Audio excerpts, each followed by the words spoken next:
In Gauteng, political tensions are rising as DA leader John Steenhuisen gets ready for a crucial meeting with President Cyril Ramaphosa.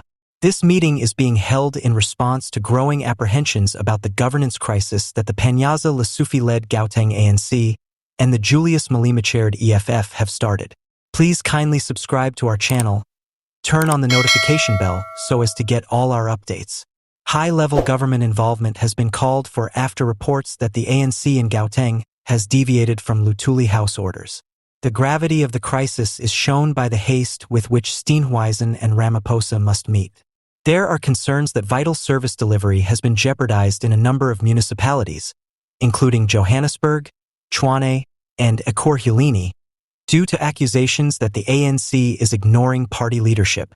In order to bring these towns back into operation, Steenhuisen intends to speak with the president directly about them and is looking for a cooperative strategy from the coalition members under the Grand National Unity (GNU) framework. Fikile Mbalula and other prominent politicians have been dragged into this storyline because of concerns about party cohesiveness raised by claims of internal discord within the ANC. The public's anxiety has been evident, as many people have expressed their displeasure with declining municipal services and what they see as elected officials' lack of responsibility. The population who depend on local governments for basic services have real demands, and the appeal for unity and good administration is not just political rhetoric. If the concerned parties can cooperate to put the interests of the locals first, Steenhuisen thinks Gauteng might see the same kind of success as the GNU, which has shown promise in certain places. Many are left wondering if Steenhuisen's encounter with Ramaphosa would result in favorable consequences while the political drama plays out. Will partners in the coalition present a unified face as a result of this important conversation, or will it just serve to underline the political divisions in Gauteng? Once more, ANC Secretary-General Fikile Mbalula provided insight into the causes of President Cyril Ramaphosa's ascent to power in a recent statement. He clarified that the resolutions passed at the ANC National Conference are the foundation of Ramaphosa's leadership. These resolutions outline the policies he is now responsible for enacting in addition to endorsing his administration. Mbalula's statements are made at a time when Ramaphosa's administration is coming under more and more criticism, especially for the lack of progress being made on important problems like service delivery and corruption. Mbalula's explanation is important because it makes clear that the choices made by the ANC conference as a whole directly determine Ramaphosa's mandate.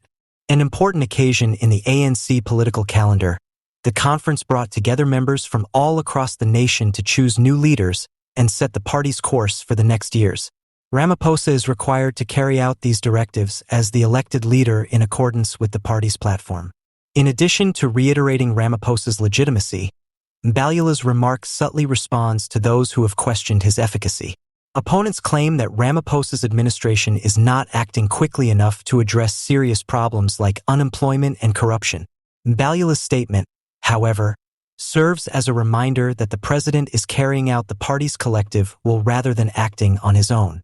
Mbalula is reiterating that Ramaphosa is operating under a predetermined framework by highlighting the significance of conference resolutions, which might account for the tempo and character of his activities.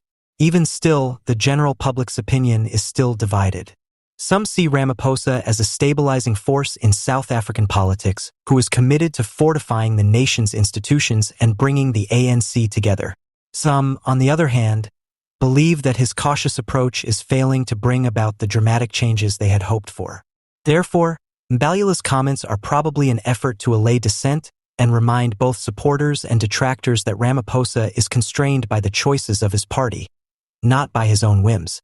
Ramaphosa's legacy will continue to be greatly influenced by his capacity to carry out the ANC's objectives in the face of escalating issues facing South Africa. No doubt, his leadership will be closely watched as the 2024 elections get near. Heritage Day was observed with great fervor by some members of the Government of National Unity, GNU, in South Africa, but not by other political factions. The Economic Freedom Fighters, EFF, and the MK Party have both openly criticized the day, calling it a hollow celebration that ignores the deeper historical and socio-economic issues the nation is now facing.